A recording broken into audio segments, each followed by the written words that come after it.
respeto.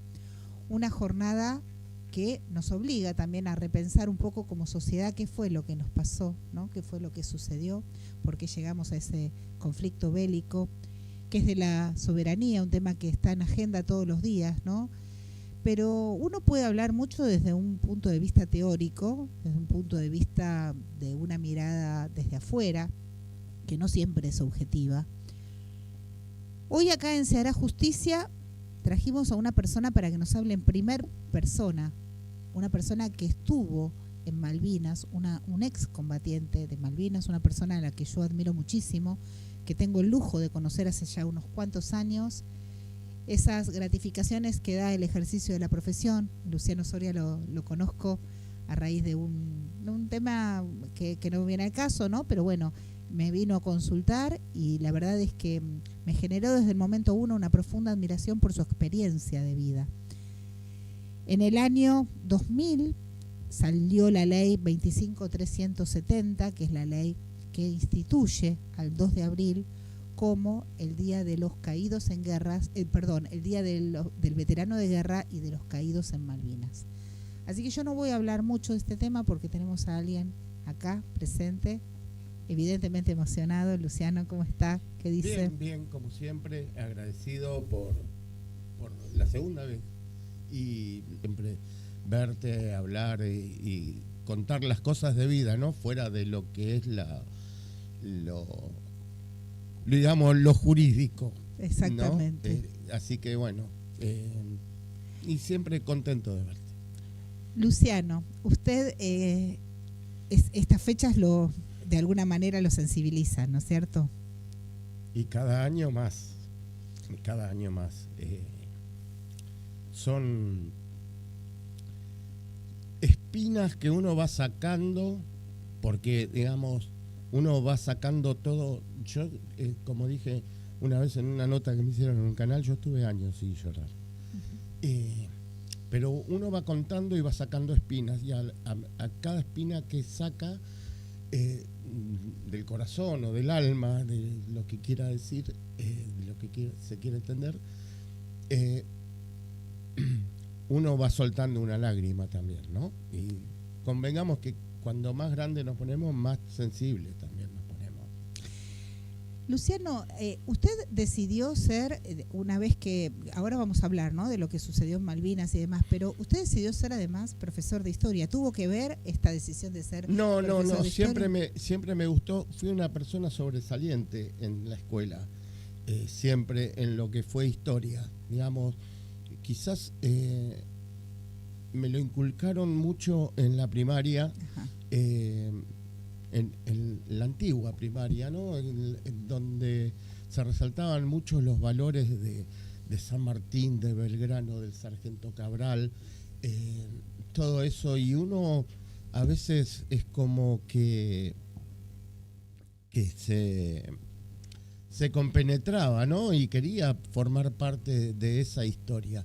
Inclusive, cuando mi papá estaba haciendo una casa ahí en Avenida Márquez, que era de 2 plantas, que estaban las losas y las bolsas ahí, con un amigo mío de la primaria, jugábamos a que defendía, no jugábamos a combate, que estaba de moda combate, todo eso, no, jugábamos a que defendíamos el fuerte de la ciudad de Buenos Aires contra los ingleses. Esa persona se llama Omar Enrique, hicimos la primaria juntos, hoy también está en los medios periodísticos. Y bueno, y creo que eso fue sembrando, ¿no?, la historia en uno, y la pasión. Yo le pregunto, ¿usted se acuerda qué fue lo que pasó, cuándo llegó a Malvinas, cómo fue su convocatoria? ¿Usted estaba haciendo el servicio militar en el año 1982? Sí, yo estábamos a 15 días de la baja. Ajá. De irnos ya. Y yo me acuerdo, o sea, usted ya había hecho casi todo el servicio militar. Sí. Estábamos, éramos lo que se decía en aquel momento soldados viejos, ¿no? Ya habíamos cumplido. De hecho, habíamos entrado en marzo del 81 y estábamos en abril, que para el 15, 16 de abril nos íbamos. Y bueno, nos informaron en el playón a la mañana temprano que se había recuperado las islas y que estábamos acuartelados. Ya veníamos acuartelados desde el 28 de marzo, cuando fue el paro general con movilización. Ya estábamos acuartelados desde ese momento. Así que... eso fue el 2 de abril. Claro, pero el 28 de marzo del 82 había sido el paro general. Ajá. Con movilización y nos habían dejado acuartelados por las dudas. Ajá. Y bueno, y vino el 2 de abril y seguimos acuartelados y ya quedamos afectados. Al mediodía del 2 de abril nos enteramos que la 10ª Brigada de Infantería, que estaba en La Plata, pero todas las unidades que estaban que pertenecían a la 10ª Brigada de Infantería estaban afectadas al...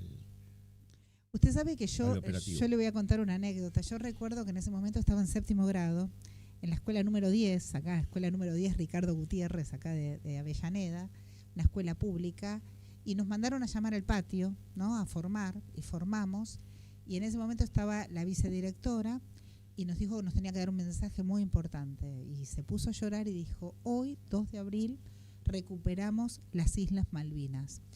Y bueno, obviamente nosotros éramos chicos, no sabíamos la incidencia de lo que estaba sucediendo, tampoco sabíamos que esto era producto de un conflicto bélico, aplaudimos, contentos y demás. Días después comenzamos con simulacros por si venían a bombardear, y ahí, ¿no?, desde nuestros jóvenes 11, 12 años, empezamos a tomar un poco de sentido, de decir, bueno, esto no es tan lindo, tan fácil, ¿no? ¿Usted qué piensa? ¿Fue una decisión acertada? ¿No fue una decisión acertada la de ese momento? Esto fue la Operación Rosario, ¿no es cierto? La Operación, sí, Rosario. El tema... en el derecho internacional hay una ley que dice que cada nación invadida total o parcialmente en su territorio, si dentro de los 150, no sé el enunciado perfecto, ¿no? Sí. Pero si dentro de los 150 años no recupera la posesión de su territorio, pierde todo derecho soberano. Esto creo que se llama la ley del Go Unstoppable o la ley de los 150 años. Estaba preparado para hacerse en septiembre de 1982, pero con los acontecimientos internos todo se adelantó.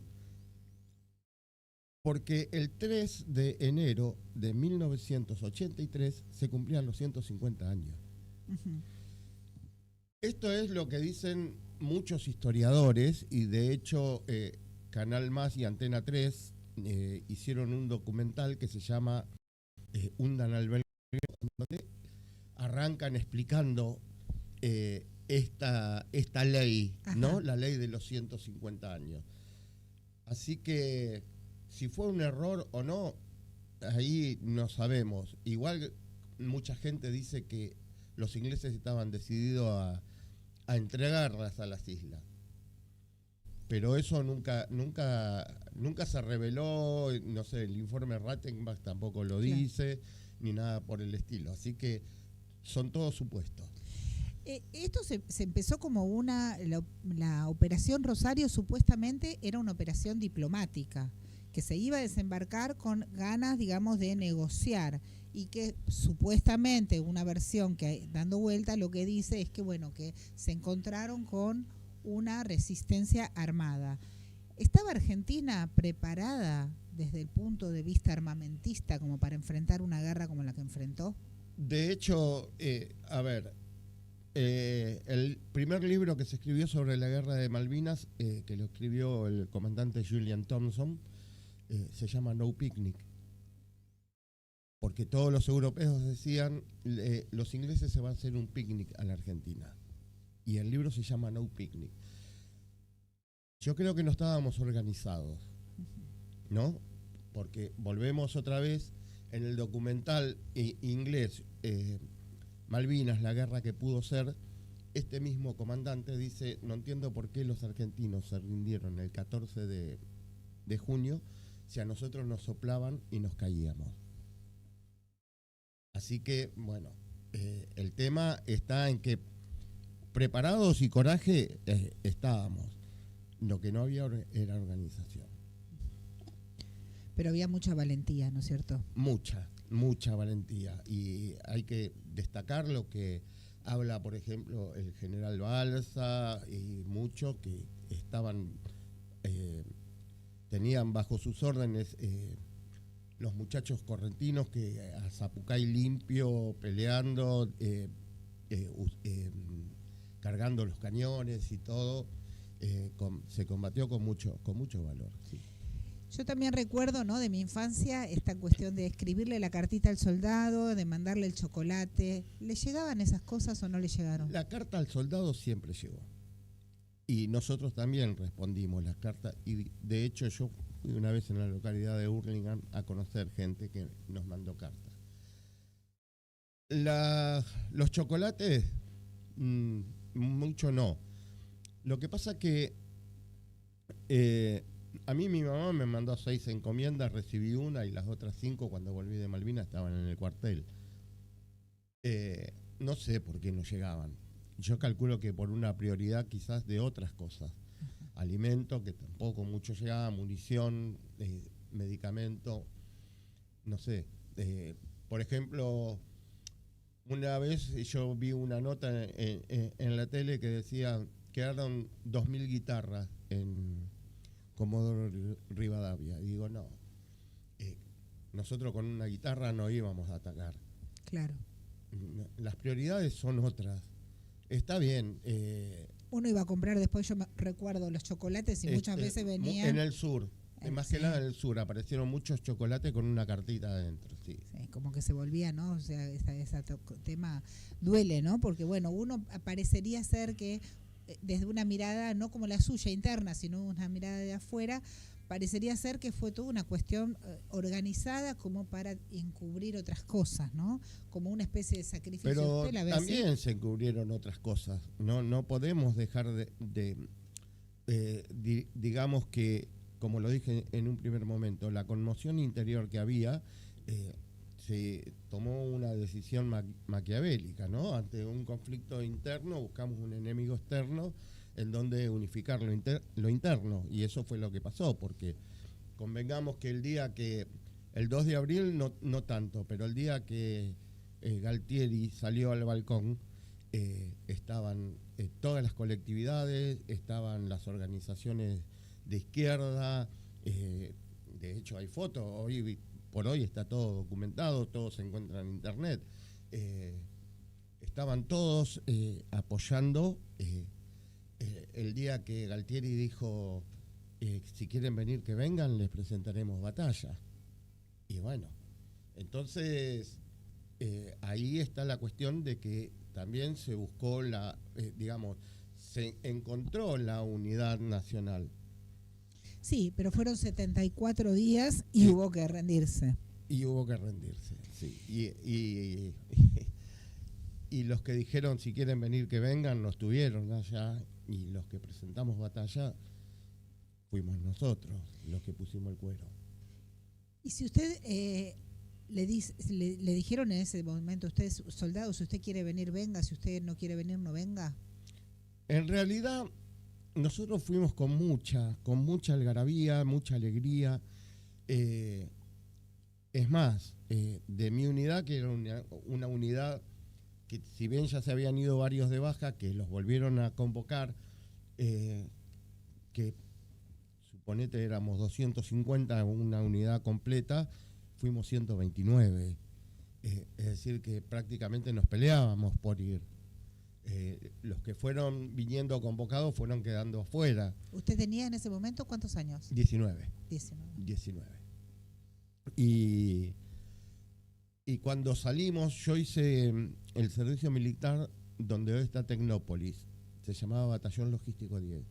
Cuando salimos con lo único que quedó por el arco del ejército a General Paz, la gente se paraba, se bajaba de los coches, nos quería tocar, nos tiraba cigarrillos, nos tiraba plata arriba de los camiones, todo.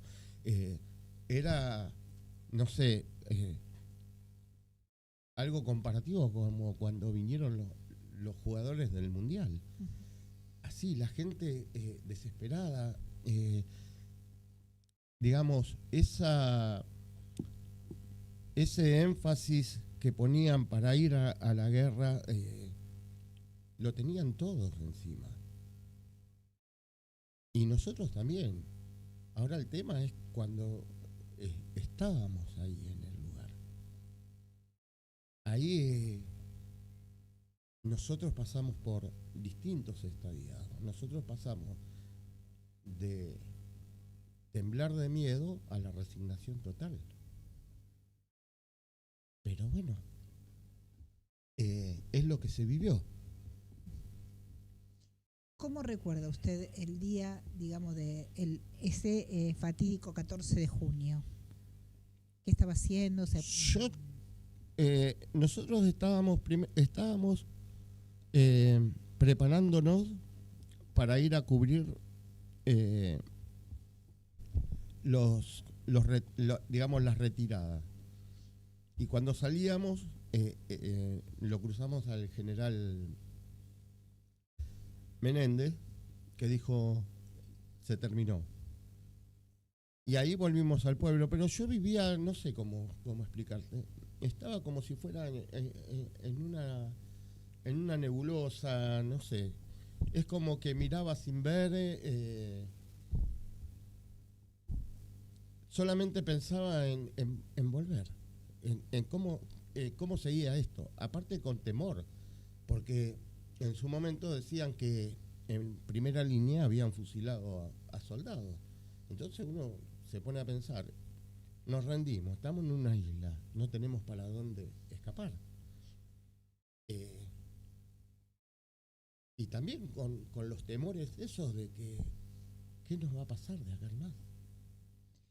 Usted dijo que iban con mucha alegría, ¿no? Sí.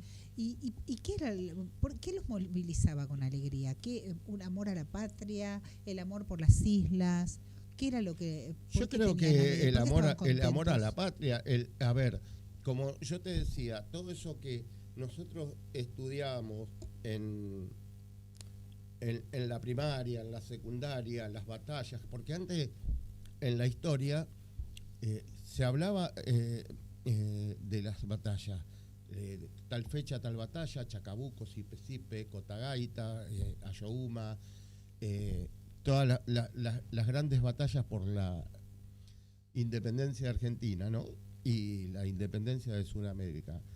Y uno pensaba en esas cosas, y qué sé yo, no sé, por ahí estábamos movilizados también por esa parte de formar una parte también bélica de la historia argentina, de la cual obviamente la estamos formando, ¿no? Pero, qué sé yo, esos amaneceres en los playones viendo subir la bandera, para nosotros ir al mástil a subir la bandera era un orgullo. Así que imagínate, estábamos en el papel, pero también, ojo, que también pensábamos en que podía haber sido como fue en el 78 con Chile, que fue una movilización, un paseo, digamos, y pensábamos que íbamos, conocíamos Malvinas y nos volvíamos. Claro. Pero bueno, después todo cambió. Y cuando usted dice todo cambió, ¿no? ¿Qué es la guerra? Si usted tendría que definir desde su mirada, no desde una mirada de profesor, sino desde lo que usted vivió.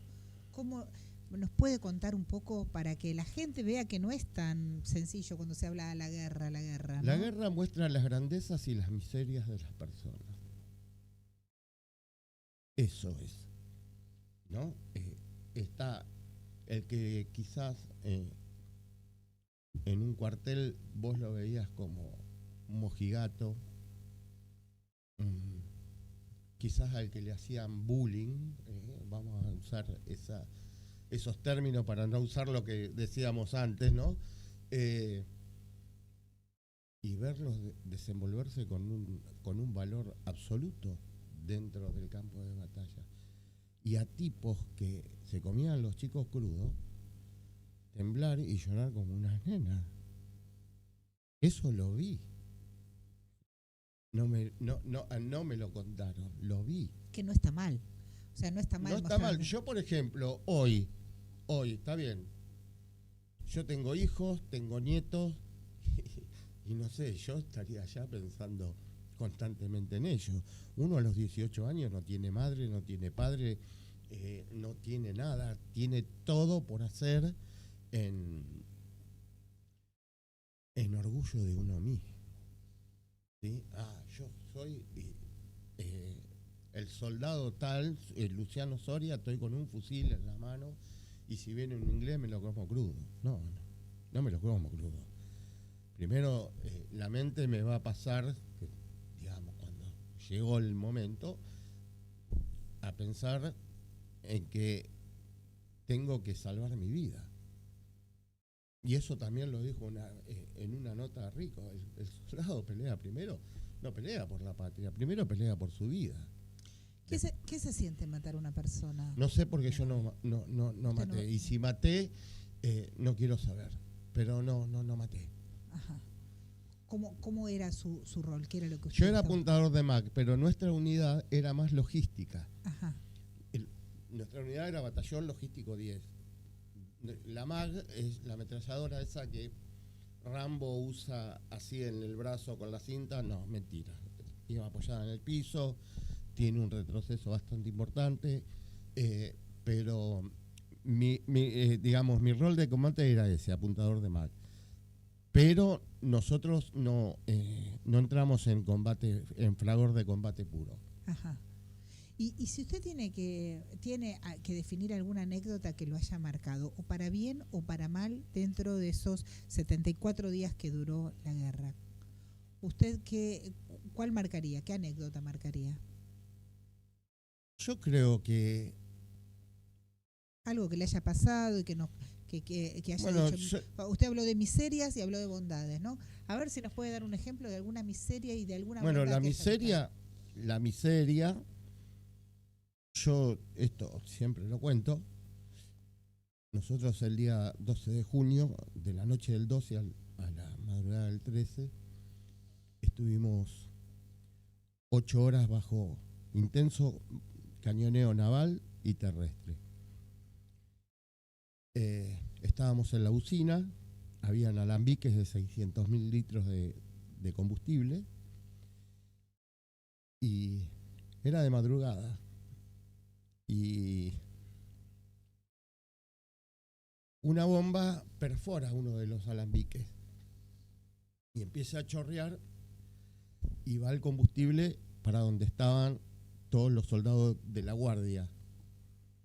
Y yo agarré, bajé y había un capitán gritando, llorando, no sabía qué hacer. Y le digo, mi capitán, váyanse de acá. Le digo, porque está perdiendo gasoil el alambique y se pueden prender fuego. Y me dijo, literal, soldado cagón, vuelva a su puesto de combate. Yo salí bajo una lluvia de bombas. No sé si lo hice de cagón, si lo hice de miedoso, si lo hice de valiente, no sé. Yo lo que me pareció fue eso. Y el tipo sacó la pistola del bolsillo y me tiró 2 tiros a los pies. ¿A usted? A mí. Y era digamos, no era no era un inglés, era mi superior. Era un capitán, ¿sí? Que después dice que recuperó una bandera que tampoco recuperó. Pero bueno, no importa, eso no tiene nada que ver. Y la grandeza, había tipos que en el bombardeo andaban trinchera por trinchera, muchachos también, oficiales, suboficiales que se sentaban a comer con nosotros, que comíamos todos juntos. A ver, estábamos espalda por espalda. No podemos juzgar a todos por uno o dos que eran, hablando mal y pronto, unos hijos de puta. ¿Sí? Porque en todo hay buenos y malos. ¿Sí? Los buenos generalmente son la mayoría. Lo que pasa es que los malos se destacan más. Las minorías siempre son las que más se hacen ver. Y ahora volviendo, digamos, a su rol de profesor de historia o de historiador, porque bueno, ya dejó de dar clases, ¿no?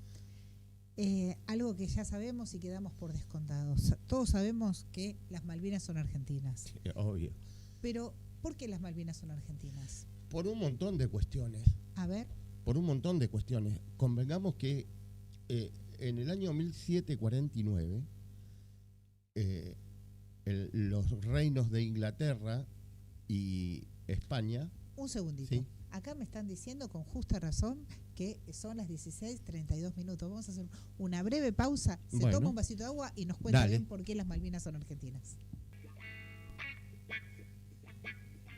Para comunicarte con nosotros te invitamos a que nos cuentes por WhatsApp qué te parece el programa al 15 54 26 18 42, 15 54 26 18 42, y si querés comunicarte con nosotros por redes sociales puedes hacerlo en Twitter o en X en @programa se hará, en Instagram en programa se hará justicia y en Facebook en se hará justicia.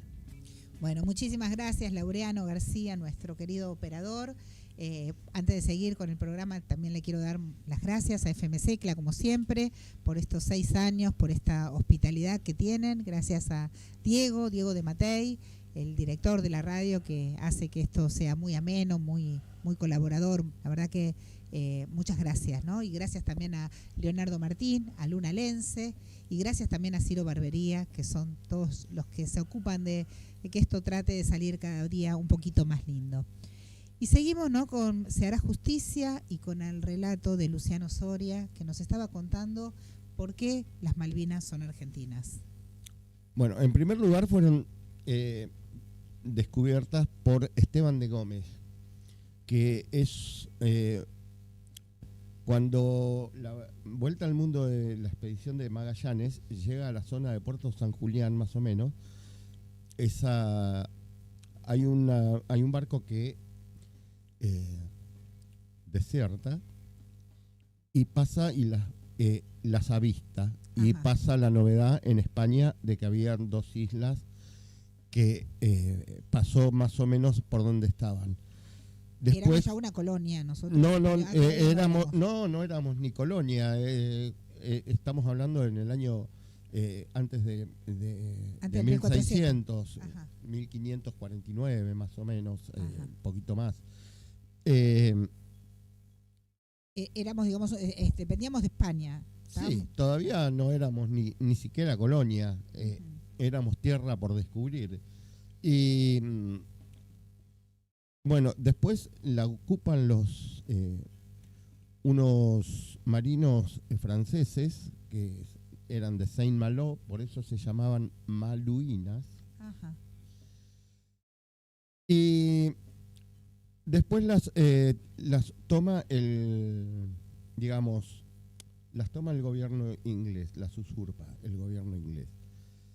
Pero en el año 1749, cuando Inglaterra tiene problemas con las colonias del norte, y digamos que se querían independizar, firma en tres etapas distintas la Convención de Nootka o el Pacto de San Lorenzo del Escorial. Uno es en 1749, 1759 y 1779-89, en donde ellos se comprometen a no tocar los mares del sur, del Atlántico Sur. De hecho, todo lo que tenían lo levantaron y se fueron, ya en 1749, a cambio de que el gobierno español no ayudara a las colonias inglesas a emanciparse. Ajá. Y bueno, y eso se cumplimentó. Después hubo gobernadores españoles en las islas. Cuando nos independizamos, tuvimos gobernadores argentinos. El último fue Luis Bernet, hasta que llegó en 1833. De hecho, en 1825 Inglaterra reconoce la independencia de todo su territorio argentino, de las Provincias Unidas del Sur, mejor dicho. Ajá. ¿No? Y después en 1883 las usurpa. 1833, perdón, las usurpa. Así que, y quedó, y hay otro antecedente histórico porque quedó el gaucho Rivero, Antonio Rivero, quedó en las islas y atacaba a las distintas guarniciones. Lo toman prisionero, lo llevan a Londres y en Londres dicen que no lo pueden juzgar porque él no cometió crímenes sobre suelo inglés. O sea que esto ya, o sea que ya ellos mismos reconocen que eso no era suelo inglés. Eso no era suelo inglés. Claro. Y lo liberan y lo mandan a Buenos Aires. O sea que ya desde una raigambre histórica, ya las islas, no es esto una cuestión de que se nos ocurrió, que se le ocurrió a alguien. No. Y por la ley de por la ley de los 150 años, en 1983 se cumplían los 150 años de la usurpación inglesa, que no sabemos cómo podían reaccionar ellos. Claro. Si van a decir, muchachos, se cumplieron los 150 años, listo, esto es nuestro. Bueno. Ahora por lo menos hay una posibilidad desde 1982 a 150 años más. Luciano, usted que tiene autoridad para decir esto, ¿no? ¿A usted le parece que si nosotros en algún momento deberíamos de imitar esto y hacer otra guerra para recuperar Malvinas? ¿O cuál sería la vía? No, yo creo que la vía es demostrar, demostrar que somos un país serio. Punto. Y negociar. Negociar con el gobierno inglés. Claro. Y aparte el gobierno inglés sabe que nosotros no somos enemigos. Nosotros no somos enemigos de nadie. ¿Sí? De hecho, creo que este es el país en donde más colectividades mundiales hay. No podemos ser enemigos de nadie. Yo creo que con una buena diplomacia se tiene que sentar todo. Luciano, nos contó de ese día, nos contó de la alegría de ir a las islas, nos contó un poquito de las cosas que le pasaron ahí. ¿Cómo fue el retorno a casa? Porque, usted contó esta historia de que todo el mundo lo halagaba, que le tiraban dinero, de que los aplaudían, los ovacionaban. Cuando volvieron, ¿fue igual? Cuando llegamos a Puerto Madryn, fue... No sé cómo explicarte. Bajamos del Canberra, nos subían en los camiones, nos llevaban a la ciudad de Madrid, la gente en los costados, nos tocaba chicos que quieren pan. De hecho, el 19 de junio se conmemora todos los años el día que Puerto Madryn se quedó sin pan, porque la gente venía con esas flautas largas así y nos daba pan. Porque nosotros queríamos pan. Ustedes querían comer pan. Pan. Era, no sé, qué sé yo. ¿Pasaron hambre en la isla? Pasamos hambre. Sí que pasamos hambre. Pero queríamos pan. No sé. Vos sabés que yo estuve internado también por el COVID y cuando me empezaron a dar las primeras comidas y que me venía el pancito, me desesperaba por ese pancito. Era un elixir. Pero bueno, y dijimos, ¿cómo nos reciben acá? Lo que va a ser en Buenos Aires. Cuando llegamos, me acuerdo que de Madrid nos llevaron a Trelew. En Trelew confiscaban todos los vuelos que habían. Nosotros vinimos en un vuelo de Austral. Cuando llegamos a Palomar, yo vivía a 25 cuadras de la base del Palomar. Y estaba sobre Avenida Márquez. Estaba toda la Avenida Márquez iluminada y hasta me parecía que veía mi casa. Digo, bueno, de acá me voy caminando a mi casa. O me voy, era domingo a la madrugada, 20 de junio y Día del Padre. Digo, de última me voy a los boliches bailables de acá a Palomar, alguno de mis amigos tiene que estar, me va a llevar a mi casa. Y no, cuando bajamos del avión estaban los micros. nos llevaron a la Escuela General Lemos y ahí estuvimos encerrados 5 o 7 días más o menos. No pudimos ver nuestra familia y bueno, nos alimentaban, nos hacían distintos estudios clínicos y bueno, el día que nos íbamos, que todo lo que habíamos vivido era nuestro y que no podían contar nada. Usted nos había contado en alguna oportunidad que esos días de la vuelta, del encierro y del alimentarlos mucho, era como para que recuperen un poco de peso y para que no se los vea tan demacrado. Una cuestión de imagen, ¿no es cierto? Sí. Igual, y para no vernos sucio, igual te digo, nosotros arriba del banco de Canberra, cuando nos bañábamos era impresionante, porque era todo blanco, veníamos en camarote nosotros. El Canberra era la réplica del Queen Elizabeth. Y todo el barro negro que ahí abajo cuando nos bañábamos, bueno. Pero sí, también para vernos bien alineados y todo eso. Hoy en día se está hablando, incluso hace muy poco, que un vecino de Lanús, excombatiente, se quitó la vida. En los últimos años hubo varios que sufrieron esta cuestión. ¿Usted piensa que la sociedad no los está valorando como lo debería de valorar? Yo creo que la sociedad nos valora. Y yo creo que los que en su gran mayoría no nos valoran son los políticos.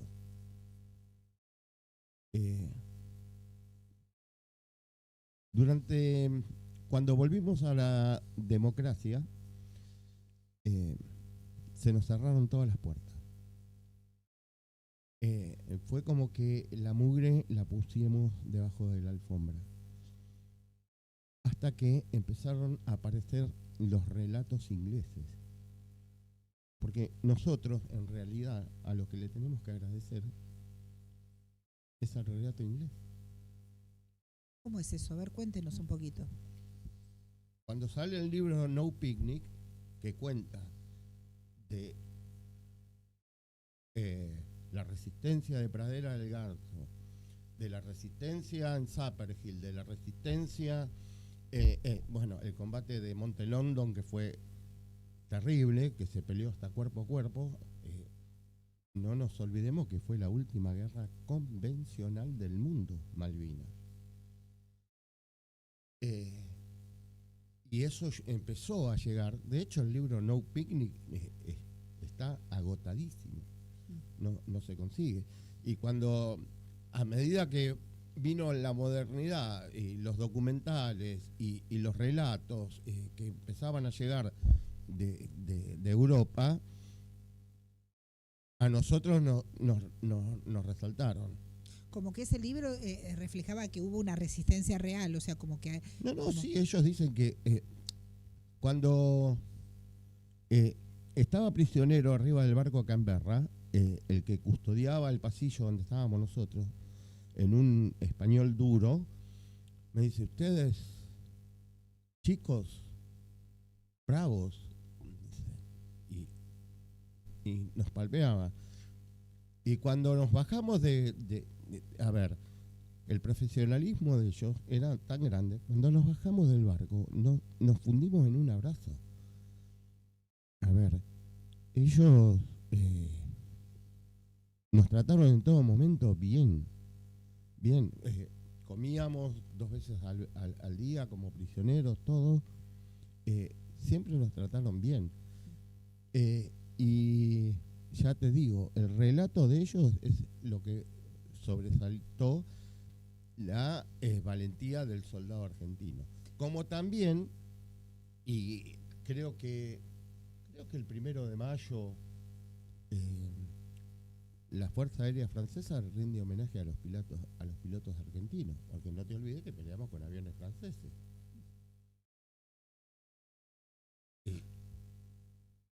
Y valoraron el patriotismo, ¿no? El patriotismo de los soldados, y la nueva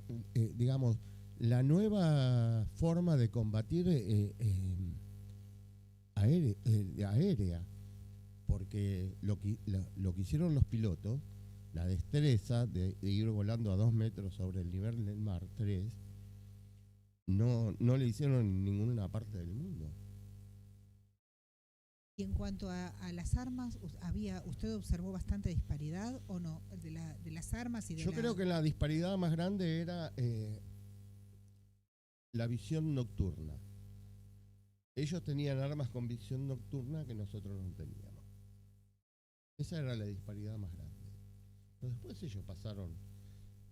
También ellos tienen como 200 y pico de suicidios en Inglaterra. Nosotros en el primer gobierno tuvimos como 300. ¿Por qué? Porque deja heridas. De Malvinas no se hablaba. Después empezamos a salir. Nosotros mismos tuvimos que salir a pelear a la calle. Y recibimos palos, ¿Y usted qué sintió cuando después de todas esas vivencias, encerrado en la vuelta a casa, en el retorno a casa, le dicen, lo que pasó, queda acá, de esto no se puede hablar? Un chico de 19 años, me pongo en su pellejo, ¿no? Debe ser difícil. Nosotros hablamos todo. A mí no, nosotros hablamos todo. Yo siempre digo, las cosas tristes, yo por ahí no se las cuento a mis hijos. Mi hijo una vez me dijo, cuando se casó mi hija la mayor, que yo era un canuto que no contaba nunca nada de lo que había vivido. Y yo siempre le dije, vos quedate con mi imagen alegre, no con mi tristeza. Mi tristeza es mía. Así que nunca hablé con ellos de la guerra. ¿Qué es lo que más lo entristece, Luciano? No sé, porque hoy triste no estoy, porque tengo 3 hijos maravillosos, 2 nietos hermosos, tuve una madre única, así que no sé, pero por ahí la muerte de los compañeros, el dolor, el hambre, el frío, un montón de cosas. Pero